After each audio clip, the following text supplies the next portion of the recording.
नमस्कार, मैं हूं आपके साथ हर्षिता और आप देख रहे हैं स्टेट टुडे न्यूज। आइए करते हैं कुछ खास खबरों से शुरुआत। किसान संगठन, जन संगठन और राजनीतिक दलों की साझा बैठक विश्राम गृह बैडन में संपन्न हुई। बैठक की अध्यक्षता ठोको क्रांतिकारी मोर्चा के संयोजक उमेश तिवारी ने की। बैठक के उद्देश्यों पर बात रखते हुए क्रांतिकारी मोर्चा के संयोजक उमेश तिवारी ने कहा कि जिस आजादी के खुले आंगन में हम सांस ले रहे हैं, उस फिजा में स्वतंत्रता आंदोलन के बलिदानियों की कुर्बानी और क्रांतिकारी के रक्त से लाल हुई धरती की महक समाहित है। स्वतंत्रता की लड़ाई में जिन्होंने नाखून नहीं कटाया, वही आज स्वयंभू मालिक बन बैठे हैं। संघियों की इस साजिश का सहारा लूट और झूठ है। श्री तिवारी ने कहा कि भाजपा ने 10 वर्ष को अपने कार्यकाल में किया कुछ नहीं। हम महापुरुषों की विरासत की लूट और जनता से झूठ के वादे से 2024 के लोकसभा चुनाव को में सत्तासीन होने की कोशिश में है। कुर्सी होनी है लेकिन थोड़ा सा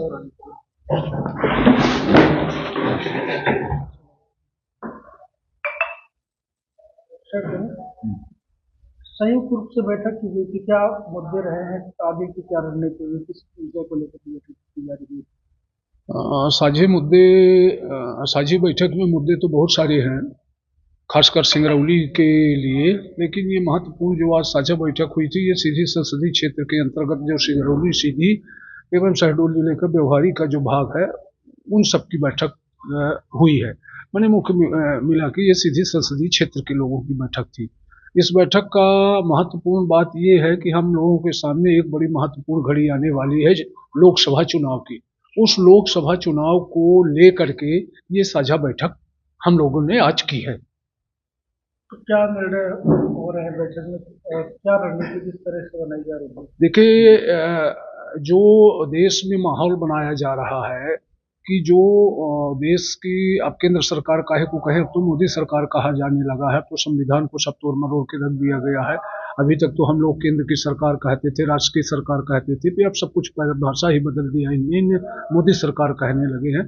तो मोदी सरकार, उन्हीं के कहने के अनुसार हम कहते हैं कि मोदी सरकार का जो लगभग 10 साल का कार्यकाल था, तो उसकी ऐसी कोई उपलब्धि नहीं है, न किसानों के लिए, न नौजवानों के लिए, न महिलाओं के लिए, न विस्थापितों के लिए। तमाम जो भी देश के छोटे उद्योगपति हैं, मजदूर हैं, उनके लिए ऐसी कोई उपलब्धि है नहीं। ये 10 साल की अपनी कोई ऐसी उपलब्धि नहीं बता सकते जिससे इनको वोट मिले। ये वोट लेना चाहते हैं देश में सांप्रदायिक उन्माद फैला करके, हिंदू मुसलमान करके। तो इस तरह के जो अनावश्यक मुद्दे हैं, उन मुद्दों पर नहीं, लोकसभा का मतदान होना चाहिए। जो जिले में आए दिन सड़क हादसे सामने आ रहे हैं, जहां बीती रात हादसे की रात ताजा हो गई। सतना से सीधी आ रही बस जिला मुख्यालय से 5 किलोमीटर दूर पेड़ से जा टकराई। घटना की सूचना पर जिले के प्रशासनिक अधिकारी, एडीएम, एसडीएम, एएसपी, डीएसपी सहित पुलिस थानों के अधिकारी मौके पर मौजूद रहे। बस सवार 15 यात्रियों को आई चोट, 2 यात्रियों को बेहतर उपचार के लिए रीवा किया गया रेफर। सीधी शहर हादसे का शहर हो चुका। यहाँ आए दिन छोटे से लेकर बड़े सड़क हादसे होते ही रहते हैं, जहाँ संबंधित परिवहन विभाग न केवल अपने विभाग तक सीमित है, कारण है परिवहन अधिकारी का 2 जिलों का प्रभार प्राप्त होना। जहां हादसे होने के कुछ दिन परिवहन विभाग के अधिकारी सड़कों पर नजर आते हैं, समय बीत जाने के बाद दोबारा उसी ढर्रे पर चैन की नींद सोते नजर आते हैं। तो वहीं बीती रात हुए सड़क हादसे में गनीमत उड़ाई की काल के गाल में सामने वालों का भगवान ने भला किया। इस घटना में 15 यात्रियों को चोट आई है, जिसमें 2 व्यक्ति गंभीर रूप से घायल हुए, जहां घायलों को तत्काल उपचार के लिए रीवा रेफर किया गया। वहीं घटना के संबंध में प्रशासनिक अधिकारी एडीएम राजेश शाही की माने तो घटना की जानकारी मिली रीवा से आ रहा था ये बस सतना से सीधी आ रही थी। पनवार सिद्धभूमि स्कूल के पास पेड़ से टकराई है। वहीं घायलों को उपचार के लिए जिला अस्पताल लाया गया।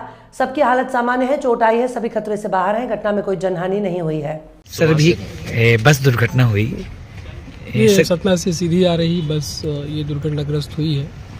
और फॉर्चुनेटली मैं भी रीवा से वापस आ रहा था तो देखा मैंने, हमारे पुलिस के जवान काफ़ी तत्परता से लगे हुए थे और जितने भी घायल थे उनको रेस्क्यू करके एम्बुलेंस से हॉस्पिटल ले आया गया है। अभी के हिसाब से एक व्यक्ति लग रहा है कि उसकी इंजरी थोड़ी अधिक है, लेकिन वो भी स्टेबल है। जैसा डॉक्टर साहब ने बताया कि उसका बीपी और पल्स वगैरह नॉर्मल है।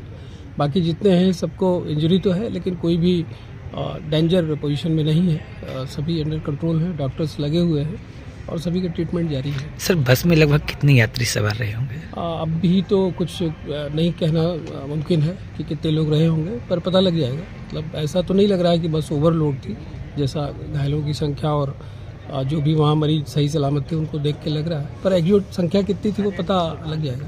सर इसमें कोई मृत या फिर रेफर? नहीं, अभी तक तो नहीं है। रेफर की जहाँ तक बात है तो अभी जो एक पेशेंट है जिसको संभावना है कि शायद हेड इंजरी हो, हालांकि जो सिम्टम्स है मेडिकली वो ऐसे क्रिटिकल नहीं दिख रहे हैं।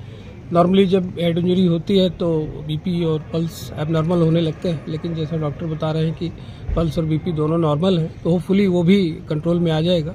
लेकिन क्लोज वॉच रखे हुए हैं, जरूरत पड़ी तो तुरंत रेफर करेंगे। रीवा जोन के नवागत आईजी महेंद्र सिंह सिकरवार ने मऊगंज जिले का औचक निरीक्षण किया। इस दौरान एसपी वीरेंद्र जैन सहित तमाम अधिकारी मौजूद रहे। आईजी ने नए जिले में मौजूद व्यवस्थाओं और संस्थानों की जानकारी ली। उन्होंने ट्रैफिक थाना, महिला थाना, अजाक थाना, बॉर्डर चेक पोस्ट का प्रस्ताव बनाकर शासन को भेजने के निर्देश जारी किए। इसके अतिरिक्त एक ट्रैफिक पार्क भी बनेगा जहां पर यातायात नियमों की जानकारी होती है। उन्होंने पूरे जिले के अपराधों की समीक्षा की। इसके बाद वे मऊगंज थाने पहुंचे, जहां थाने में अपराधों की संबंध में जानकारियां ली। उन्होंने थाने की व्यवस्था पर संतोष जताया और लंबित अपराध, शिकायत और मर्गों का त्वरित निराकरण करने के निर्देश दिए। आईजी ने कहा कि नए जिले में व्यवस्थाओं को धीरे धीरे दुरुस्त करने का प्रयास करें। जिन संसाधनों की कमियां हैं उसके संबंध में पीएचक्यू के प्रस्ताव भेजें और उनकी सुविधाओं की बहाली सुनिश्चित करवाएं। नशा कारोबार पर सख्ती से कार्रवाई करें और कारोबार से जुड़े लोगों के खिलाफ कार्रवाई करें। यूपी से मेडिसिन नशे की तस्करी होती है, जिसको लेकर अलर्ट पर रहे। उन्होंने कहा कि भीड़ भाड़ वाले स्थानों में पुलिस की मूवमेंट बनी रहे। कैसे देखते हैं जिला जो है रीवा जोन का बड़ा महत्वपूर्ण जिला है और मैं यहाँ पहली बार ही आया हूँ। मैं कभी इसके पहले सीधी आया नहीं। तो यहाँ मेरा जो काम है, मेरे जितने सबऑर्डिनेट्स हैं उनसे बात करना था। वहाँ एसपी साहब ने जो प्रेजेंटेशन यहाँ पर दिया क्राइम का और इसका, वो बहुत अच्छा काम हुआ है यहाँ पर, लेकिन अभी भी काम करने का शुरू है। तो अभी कुछ निर्देश दिए गए हैं और समझा गया है कि कहाँ कहाँ क्या क्राइम होता है और किस जगह पे जो है किस क्षेत्र में और काम करने की ज़रूरत है। तो इस बारे में अभी जो है कार्रवाई करेंगे। प्राथमिकताएँ क्या रहेंगी? प्राथमिकताएँ पुलिस की वही सामान्य प्राथमिकताएँ होती हैं। तो जो शासन ने, मुख्यमंत्री जी ने जो बिंदु दिए हैं उनका पालन तो करना ही है। उसके अलावा एक जो मुख्य रूप से जो अपराधों की विवेचना का काम है, वो विवेचना ठीक से हो और उसमें अपराधियों के खिलाफ सख्त कार्रवाई हो।